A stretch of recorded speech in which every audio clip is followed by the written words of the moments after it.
Mi estimados hermanos, tengan ustedes un maravilloso y precioso día. Hoy les damos a ustedes la bienvenida a la Iglesia Bíblica Jinetes por Jesús. Les invitamos a que disponga su corazón, disponga este tiempo especial para el Señor. No permita que las cosas externas vengan a robarle este mensaje que el Señor tiene hoy para tu vida. Te invito hoy a que tenga tu Biblia a la mano. No la Biblia electrónica del celular, sino la Biblia física, lo que es la palabra del Señor. Olvídate de las dificultades, problemas que has vivido en esta semana, en estos días. Sé que hay cosas difíciles que ocurren en nuestra vida, pero la palabra del Señor dice: venid a mí todo aquel que esté cargado y cansado, que yo os haré descansar. Este es un llamamiento hermoso y maravilloso que el Señor hace a cada uno de nosotros. Disponga su corazón. Usted, amigo, que nos está viendo a través de las redes, a la congregación de acá, Iglesia por Jinetes por Jesús. Hoy traemos un tema espectacularmente maravilloso, bonito, precioso. Cada vez que el Señor nos da oportunidad de estudiar su palabra, de cuando coloca en nuestro corazón ese querer por el hacer, que sentimos como que lo que leemos es muy poco, y cuando sentimos que hay preguntas que le hacemos al texto y el Señor nos responde, qué maravilla, ¿verdad? Que eso es algo tan hermoso, que solo lo puede vivir aquel que lo está ejerciendo. Yo hoy les vengo, el Señor nos trae una palabra a nuestra iglesia que es en el libro de Juan.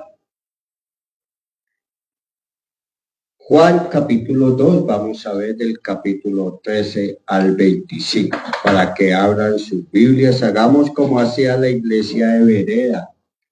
Ellos no comían enteros, sino siempre era con la Biblia en la mano, y vamos a comprobar y verificar si lo que nos está diciendo el profeta, el predicador, es verdad.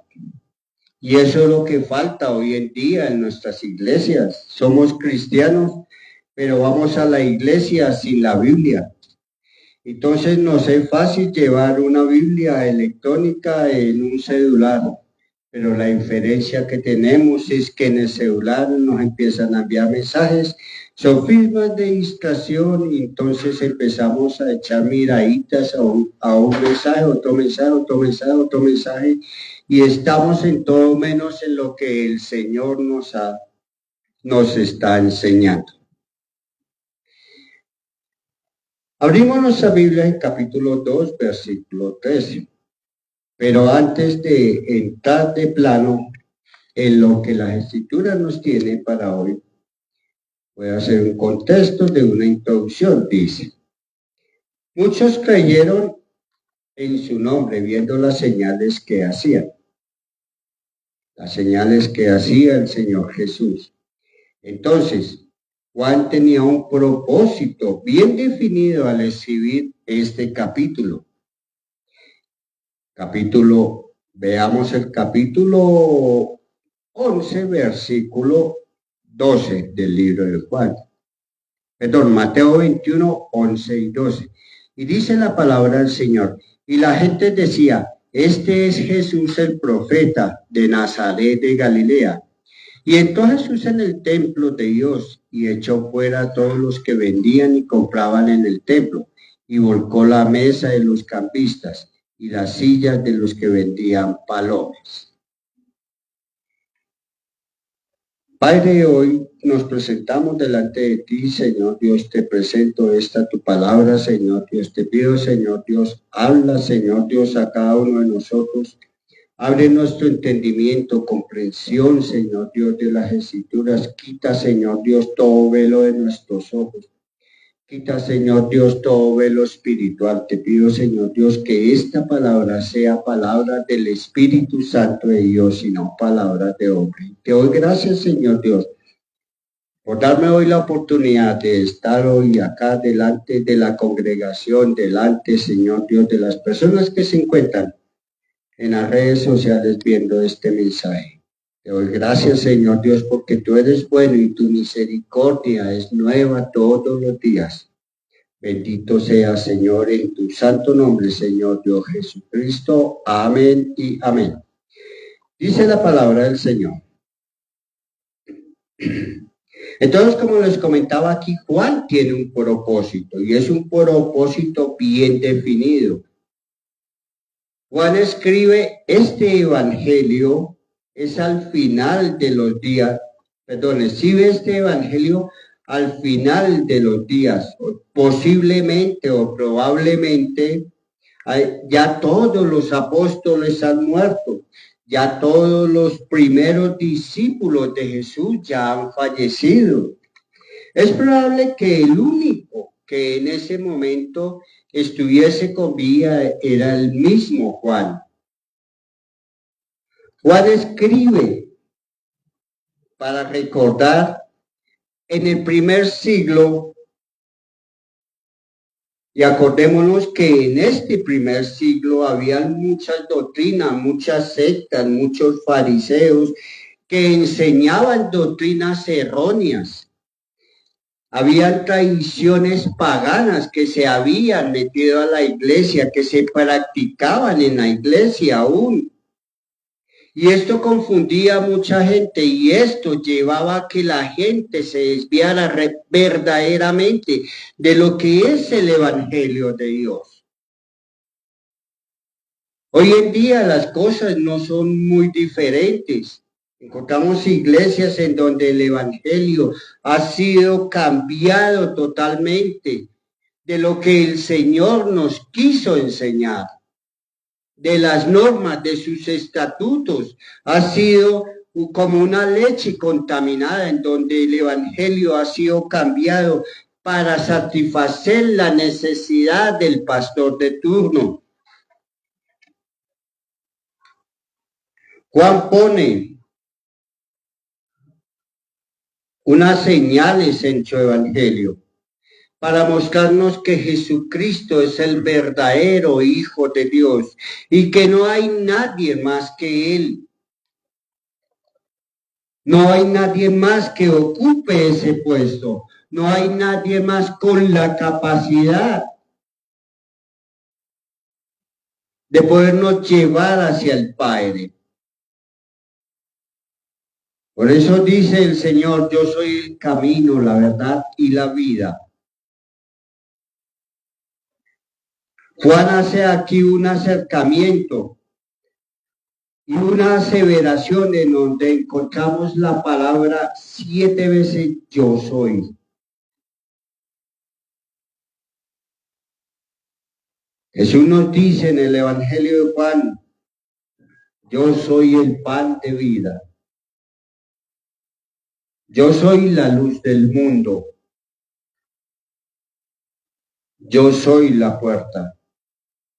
Yo soy el buen pastor. Yo soy la resurrección y la vida. Yo soy el camino, la verdad y la vida. Yo soy la vid verdadera. Y esas son las cosas que todos nosotros necesitamos en nuestra vida. El yo soy. Juan empieza con un milagro que fue explicado, expuesto. El domingo pasado en la iglesia Jinetes por Jesús, por nuestro pastor Henry Valdés, yo les invito, vean en las redes sociales, en Facebook, en todas las redes sociales está esta hermosa enseñanza, esta explicación, que es las bodas de Caná, en donde vemos cómo el Señor transforma el agua en vino. Y no es solo una transformación, porque muchos han cogido este versículo y dicen, ay, no, claro, como el Señor transformó el agua en vino, entonces quiere decir que es lícito beber, embriagarnos, que eso no es pecado. Pero ahí es donde demostramos nuestra ignorancia al desconocer completamente el significado de las escrituras. Y el pastor Henry hace un estudio minucioso en donde nos enseña, nos explica de una manera clara, concisa, por qué fue vino lo que el Señor multiplicó en esta ocasión. Y no fue un alimento, pan, bebidas, comidas, no, sino fue especialmente vino. Pero este ya es otro tema. Encontramos en este capítulo, hay algo que es un poco como confuso, pero el Señor a todas nuestras dudas tiene su respuesta adecuada. Vemos aquí como en el libro de Juan,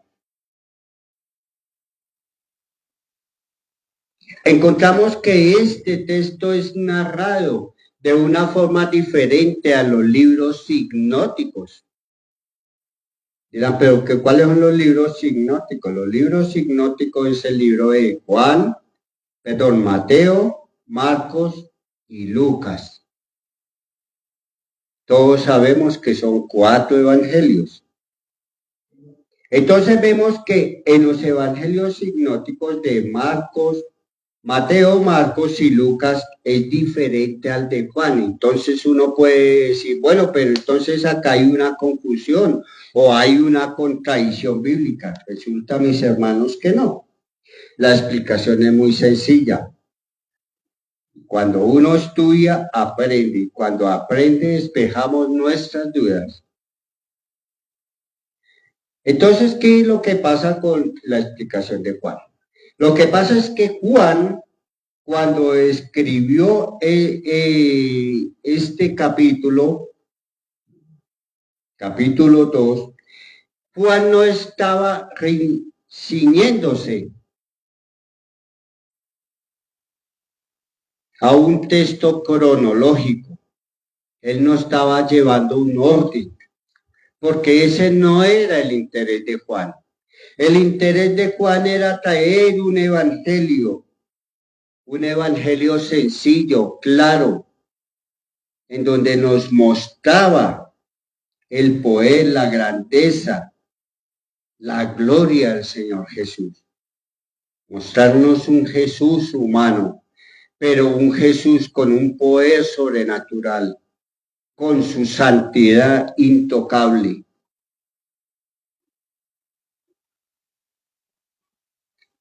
Eso quiere decir que Juan, que Mateo, Marcos y Lucas nos narran un hecho, pero es al principio del ministerio de Jesús. Y Juan lo hace, ya es al final del Evangelio, al tiempo después, al final del Evangelio de Jesucristo. O sea, mucho tiempo después Juan está escribiendo. Y vemos por eso de pronto una diferencia, de pronto hay una explicación que dicen algunos estudiadores bíblicos de que puede haber otra posibilidad, de que puede haber la posibilidad de que de pronto se estén narrando 2 hechos diferentes. Quiere decir que no era la primera vez que el Señor hacía esto en un templo, en un lugar donde se predicaba el Evangelio.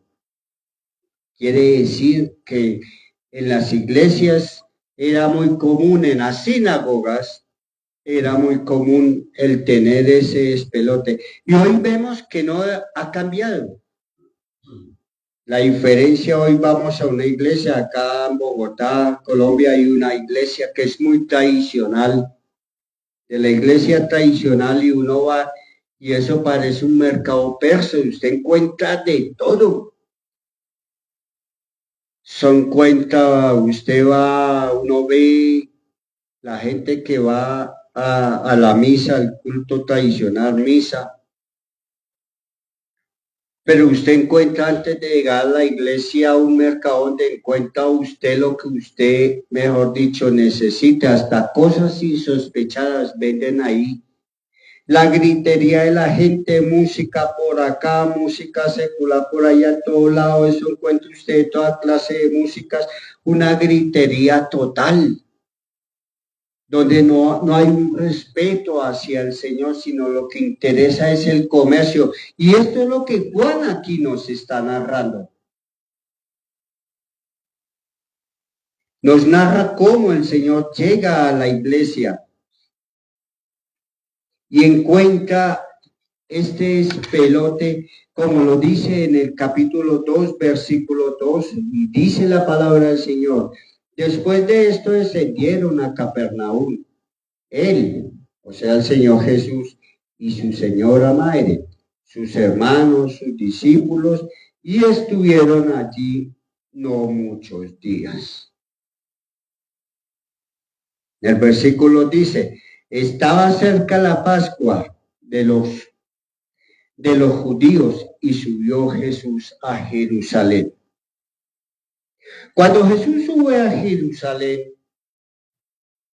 vamos a encontrar de que ya estaba cerca la Pascua. ¿Qué significa esto de la Pascua? Significaba que en Jerusalén había una gran multitud. No podríamos decir, ay, es que eran 500, 600, una procesión de 1000, 2000 personas, no. Según los que estudian la historia bíblica, aproximadamente dicen que había algo más de 250,000 personas. Imagínense ustedes, más de 250,000 personas en un pueblo pequeño. Eso era, mejor dicho, como, ¿qué les digo yo? Vaya a las playas en tiempo de vacaciones. Esas playas son lugares turísticos de descanso, son a reventar. Todo es más costoso, todo es más un caos, todo es más complicado por la multitud de gente. Y así estaba en Jerusalén. Una gran multitud de gente, una gran multitud de animales, una gran multitud de comerciantes con sus familias. Porque esta peregrinación se hacía por cumplir una promesa. Cuando llega Jesús, versículo 14, al templo, y dice la palabra, y halló en el templo a los que vendían bueyes, ovejas, palomas, y a los cambistas allí sentados.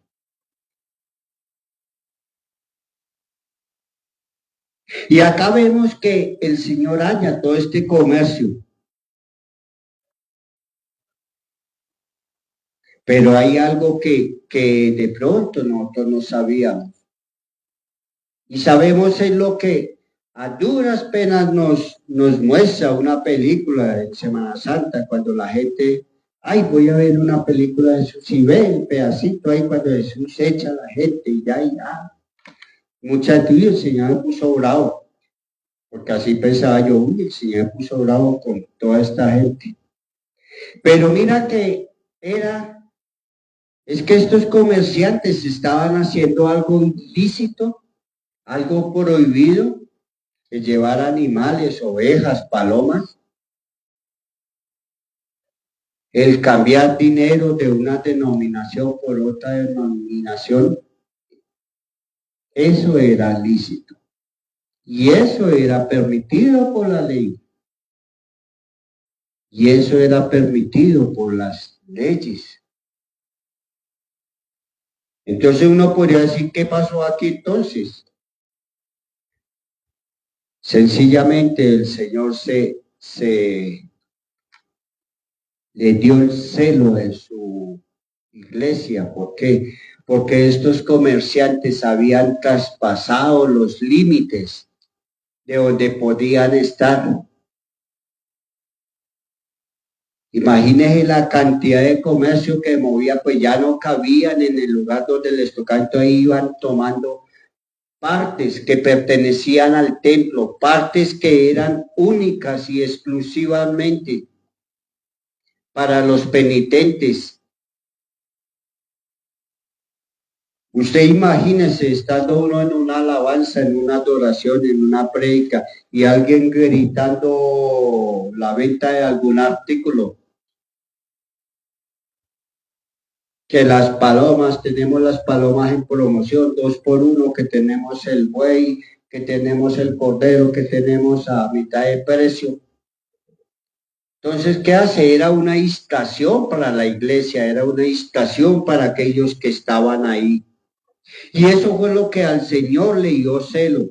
Y dice en el versículo 15, y haciendo y haciendo un azote de cuerdas, echó fuera del templo a todos, y las ovejas y los bueyes, y esparció las monedas que los cambistas, y volcó las mesas.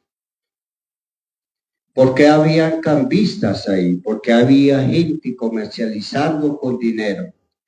Porque en la iglesia se recibía, como venía gente, de tantas naciones, las naciones vecinas, y todos sabemos que cuando uno viaja al exterior o viene del exterior que trae dinero, tiene que cambiarlo aquí por el dinero que se maneja en el país donde estamos, porque es el único dinero que es válido.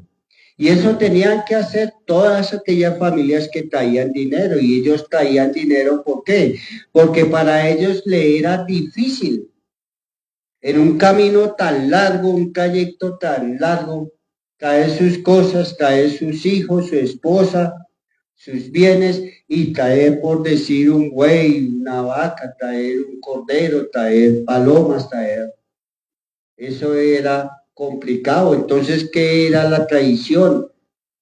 Vender ese animal o consumirlo, y con ese dinero que se vendía, cuando se llegaba al lugar de Jerusalén, ahí se compraba el animal que uno iba a ofrecer como ofrenda. ¿Ofrenda de qué? De sustitución de nuestros pecados. Y si no traíamos la ofrenda en animal, entonces la traíamos económicamente, pero teníamos que cambiar nuestro dinero por el dinero que se aceptaba en la iglesia o se aceptaba en la sinagoga.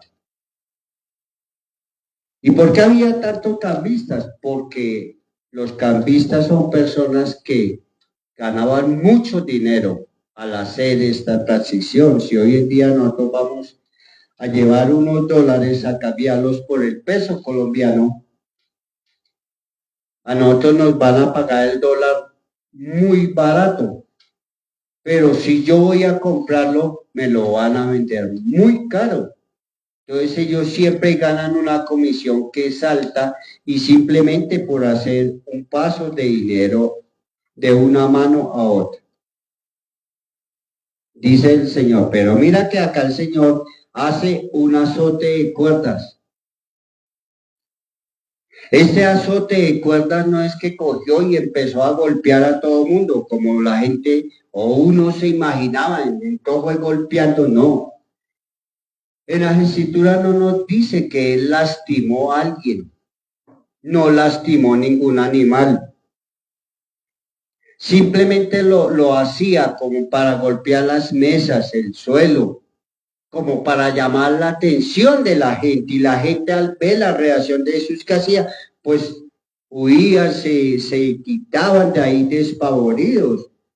Y mira que mucha gente dice, vea que el Señor sí se embejuca, el Señor sí se disgusta, el Señor perdió los estribos, porque vea cómo se comporta. Pero mira que hay una diferencia, porque el Señor tenía control de sus emociones, tenía control de lo que estaba realizando en ese momento en la sinagoga. Y eso lo vemos cuando dice en el versículo 16, y dijo a los que vendían palomas. Jesús no llegó tumbando las jaulas, dándoles patadas, volteando la mesa donde estaban las palomas, sino se dirige a los dueños de ese comercio. Les habla, quitad de aquí esto, quiten esas palomas. Y no hagáis de la casa de mi padre casa de mercadeo. Si Jesús estuviera en un descontrol total emocional. En su carácter, pues ¿qué hace? Coge todo a patadas, lo que muchas veces hacemos nosotros cuando hay ira, que hay un descontrol, rompemos las cosas de la casa, golpeamos muchas veces hasta físicamente a las personas que están cerca de nosotros, herimos con nuestra boca, lastimamos. Y Jesús tenía el control de él mismo.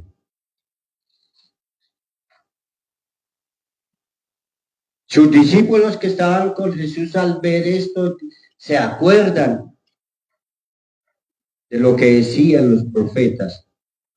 Y entonces se acordaron sus discípulos de lo que está escrito. El celo de tu casa me consume. Lo dice en el Salmo 69, 69:9, también nos habla. Ahí les dejo para que miren en sus casas este salmo. Es un salmo largo poquito largo, pero muy hermoso para leerlo, estudiarlo y recapacitar en él.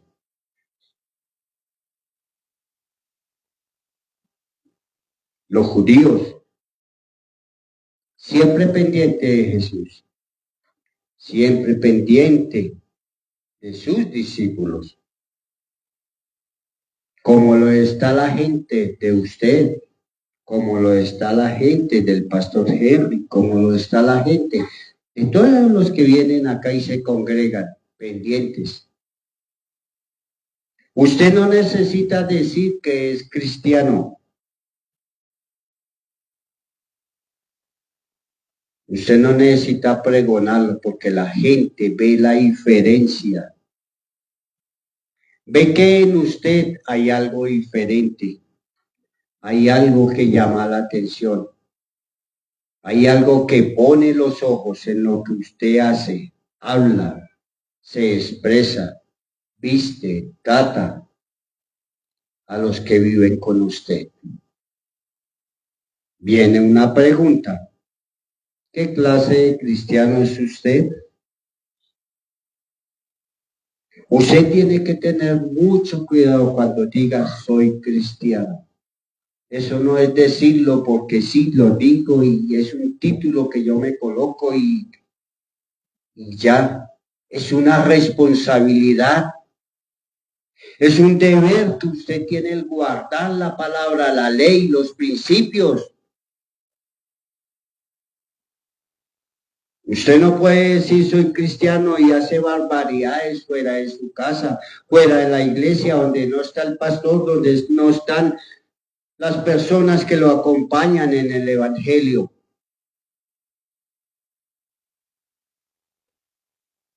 Hace cosas que realmente avergüenzan al Señor. Alejan la presencia del Espíritu Santo de tu vida, de tu casa. Y muchas veces estamos diciendo, pero yo le sirvo al Señor, yo leo su palabra, yo oro, yo predico, yo esto, pero las cosas, todo me sale mal. Y es que las cosas no le salen mal, es porque el Señor se place. Ay, no, es que hay que mandarle los males para probarle. No, Señor, es consecuencia de nuestros propios actos, de lo que hacemos cuando no estamos en la iglesia, cuando no hay nadie que le conozca y le pueda corregir de su error. Y como si fuera poco, cuando se le llama la atención, se le corrige, ¿qué hace? Entra a la defensiva. Y lo práctico, me voy de la iglesia, porque ese pastor no me entiende, porque ese pastor se mete en mi vida y a mí nadie me va a gobernar, nadie me va a decir qué debo hacer y qué no debo hacer. Y se les olvida que ese es un principio que el Señor nos da a nosotros. No gobernar su vida. Porque usted como cristiano puede tomar, puede consumir vicio, puede robar, engañar,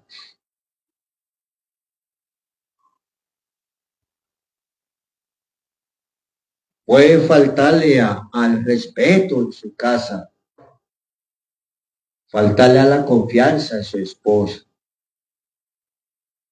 y respetar a sus hijos. Usted como cristiano puede hacerlo. El Señor no se lo prohíbe, la Biblia no se lo prohíbe. Pero lo que usted sí no puede hacer al practicar esto es aspirar a entrar al reino de los cielos.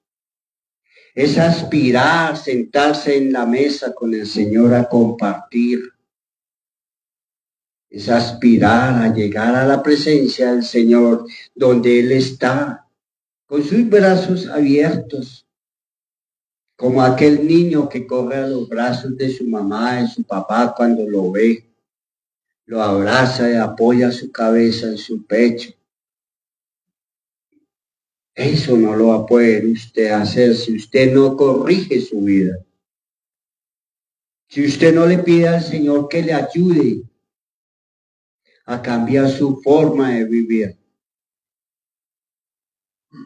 Ser cristiano es mucho más que tener ese título.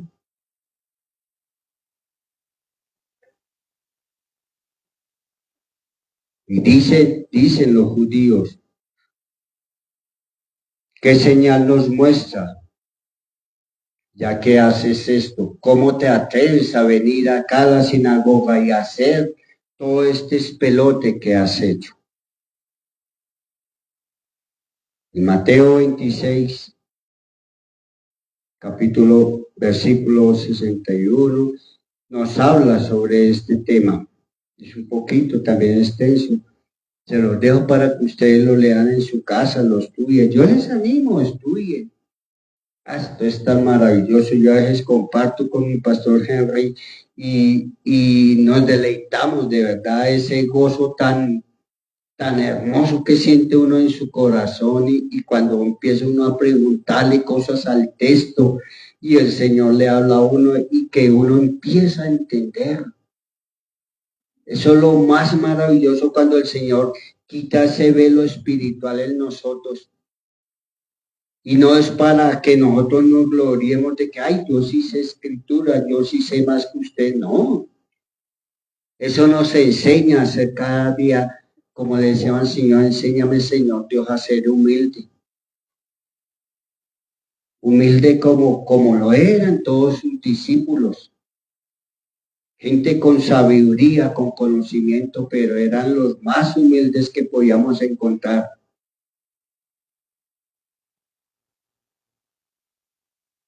Judíos le piden al Señor, muéstrenos. Y el Señor dice, versículo 20, dijeron, luego los judíos, versículo 19, Jesús les respondió y les dijo, destruid este. Él está expresando este adjetivo que es un adjetivo personal. Él nunca dijo ese o uno. Dijo señalando con sus dedos, este cuerpo. Respondió Jesús y les dijo, destruir este templo y en 3 días lo levantaré. Mira que los judíos se supone que eran estudiosos, predicaban el evangelio, leían las cartas de los profetas, sabían, conocían el evangelio, pero no entendieron esta palabra. Destruir este templo. Ellos dijeron, no, pues Señor, entonces, ¿cómo así que en 3 días va a construir un templo? Si nosotros nos demoramos 46 años edificando este templo, edificando esta casa, esta sinagoga para el Señor. Y tú vienes y nos dices que en 3 días destruirá y construirá el templo. Eso es imposible.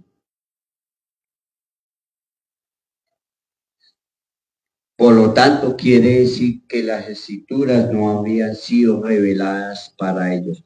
Y aún no había sido revelada todavía para sus propios discípulos. Por eso hoy en día vemos que la iglesia, muchas personas que vienen a la iglesia simplemente se contentan con venir un domingo, 1 hora, 1 hora y media, 2 horas, alzan sus manos, hacen sus oraciones, escuchan la palabra. Y lo que es peor hoy en día, hay un irrespeto hacia el Señor.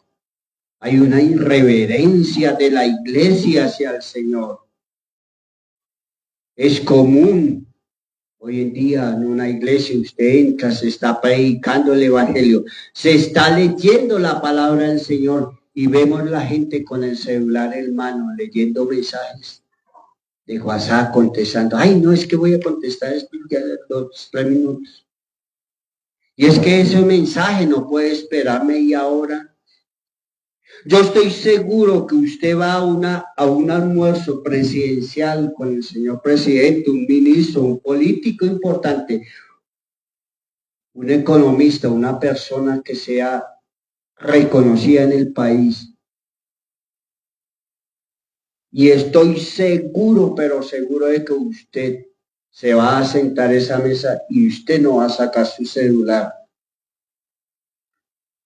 Y usted antes de llegar a esa reunión con esa persona, esa cena, lo que sea, usted va a colocar su celular en silencio. Le va a bajar volumen. Y así timbre, vibre, lo que sea, usted esperará que se termine, salir de ahí para ver los mensajes. Y eso lo hace con una persona secular. Pero en la iglesia del Señor hacemos lo que se nos da la gana, porque no hay reverencia, no hay un respeto, se ha perdido esa esencia en la presencia del Señor. Y hermanos, yo les digo, pidámosle al Señor, cambia este corazón, porque nos estamos desviando realmente de lo que el Señor pide de nosotros.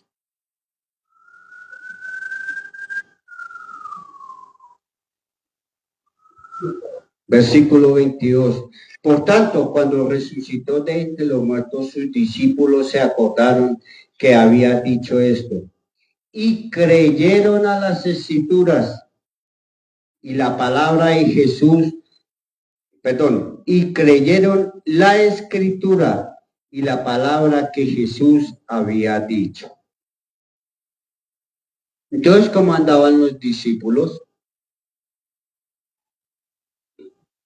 Andaban en fe, pero aún no les había sido revelada la verdad. Y eso ocurre en nosotros muchas veces. Llevamos años en el Evangelio. Y podemos pasar 100, 200 años estudiando este libro, las Escrituras, y todos los días hay algo nuevo que el Señor nos habla. No que yo venga y le diga a usted, ay, es que el Señor anoche me dijo. El Señor me dijo que usted tiene, que usted debe, que usted no sé qué, que es que el Señor dijo que me va a dar, que es. Mucho cuidado con eso que el Señor me dijo. Cuando venga alguien y el Señor me dijo, prenda las luces de alarma. Porque cuando viene alguien y me dice que el Señor me dijo, empiezo ya a pensar, bueno, toca cambiar ya las escrituras porque si este viene con una nueva novedad, pues hay que cambiar las escrituras para actualizarlas. Y este libro ya está cerrado para lo que el Señor ha mandado hacer. ¿Quiere decir que es obsoleto? El único libro en la vida que tiene años, siglos y seguirá por años y siglos es este, las Sagradas Escrituras. Este libro parece que hubiera sido escrito ayer, más vigente que cualquier libro. Usted hoy le pregunta a la juventud algún libro de la literatura universal, El Quijote de la Mancha, el Cid, la Celestina. Y la gente le pregunta, ¿y qué es eso? No saben. Pero usted le habla de las Escrituras y sí la conocen, pero se niegan muchas veces a aceptar lo que dice el Señor, ese llamado, aceptar esa invitación. Primero que hacen, yo soy cristiano, no. Yo cómo voy a ser cristiano. Alguien me decía en alguna ocasión, no, yo no, ¿cómo voy a cambiar yo mis fiestas, mis rumbas? Y me decía, no, yo sé que eso me va a llevar al infierno, pero no importa, yo allá en el infierno bailo con el señor Satanás. Le decía yo, usted no sabe qué está hablando. No entiende ni comprende todas las barbaridades que está diciendo. Pero acuérdese, le decía yo, acuérdese que la misericordia del Señor todos los días es nueva. Y ahí está, se le está ofreciendo a su tiempo germinará esa semilla. Y esto es lo que Juan aquí nos quiere expresar, de una forma sencilla, clara, concisa. Mis hermanos, a la verdad les voy a comentar algo muy personal. Yo la vida de Juan pensaba que simplemente era la voz, como dice la palabra, que clama en el desierto, que decía arrepentidos, porque el reino de los cielos se ha acercado. Pero sorprendentemente Juan es impresionante, hermanos. Señor Dios de la gloria, me tiene muy sorprendido, Juan. Este libro, Juan, es algo tan maravilloso como me sorprendió el libro de los romanos. Libro de los romanos. El libro de los hechos. Ay, son libros tan maravillosos que es un deleite, es algo tan, no sé, mejor dicho, cómo explicarle algo tan hermoso cuando nosotros nos entramos a leer, a estudiar. Y no simplemente por aprender y aprender, no.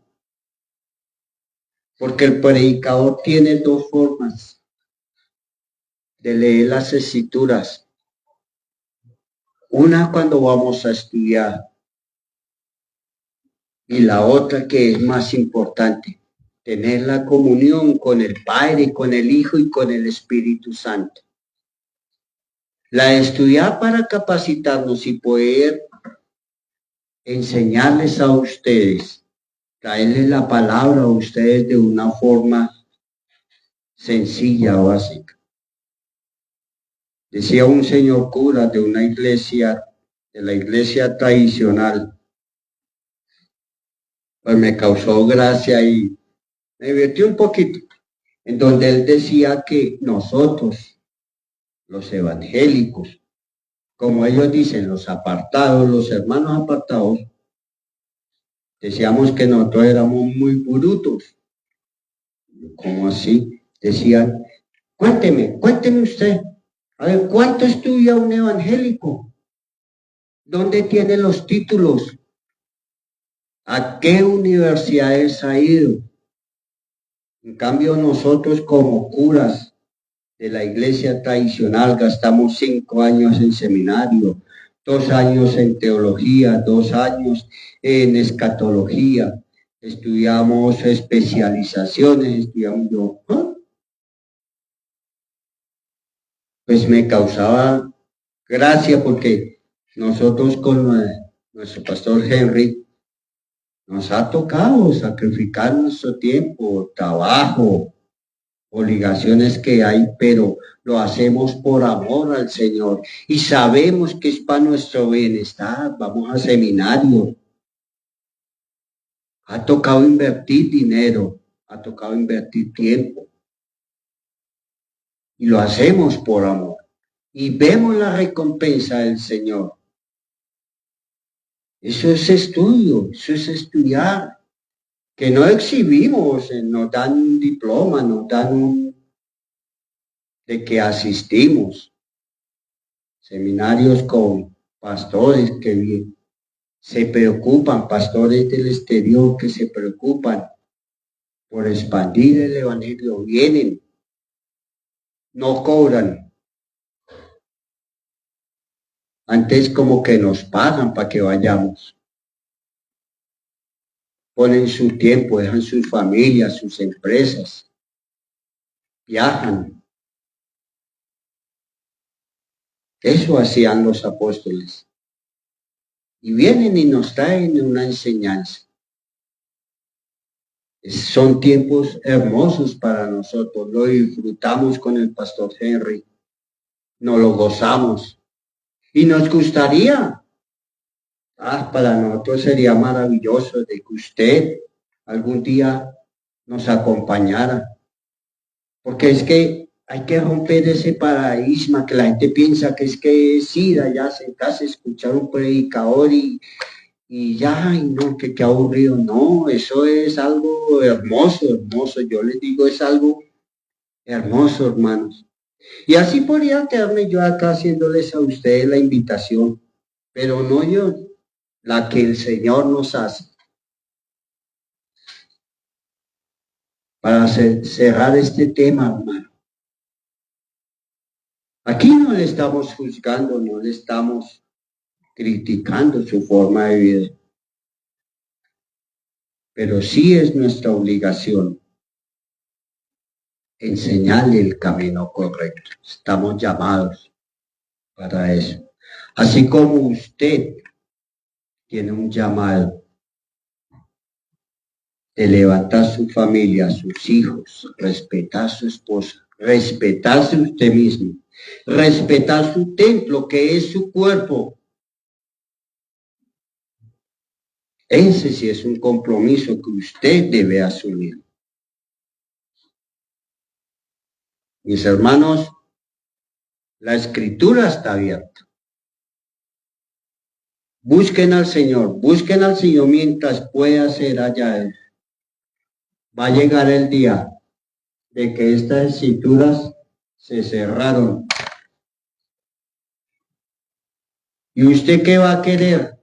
Buscar a alguien. Hermano, hábleme de Cristo, venga. ¿Dónde busco Cristo? Hermano, yo quiero alabar a Cristo, quiero postrarme, quiero levantar mis manos, decir que Jesucristo es el Señor, que Él es mi Redentor, que Él es...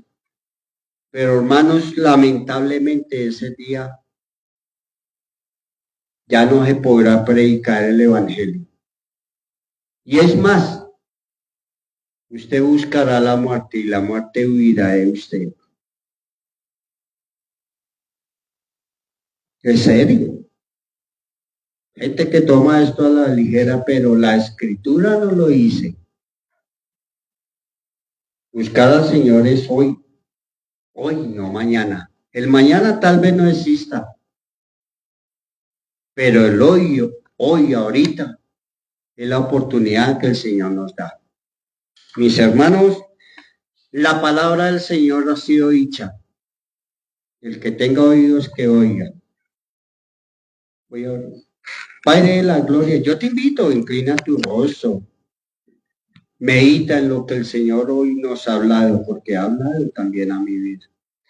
Padre de la gloria, y te doy gracias, Señor Dios, por este tiempo. Me gozo, me deleito y estar presente aquí en este lugar, Iglesia Bíblica Jinetes por Jesús. Te doy gracias, Señor Dios, porque veo que tú eres bello, maravilloso, Señor Dios, que tú me amas.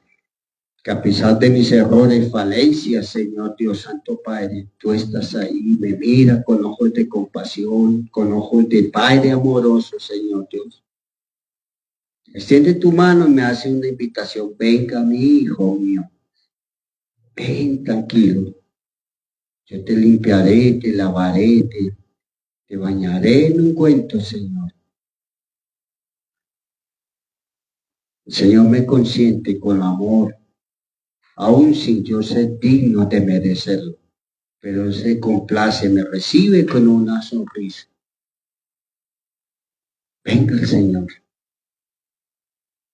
Y te doy gracias, Señor Dios, por esta tu palabra, Señor Dios.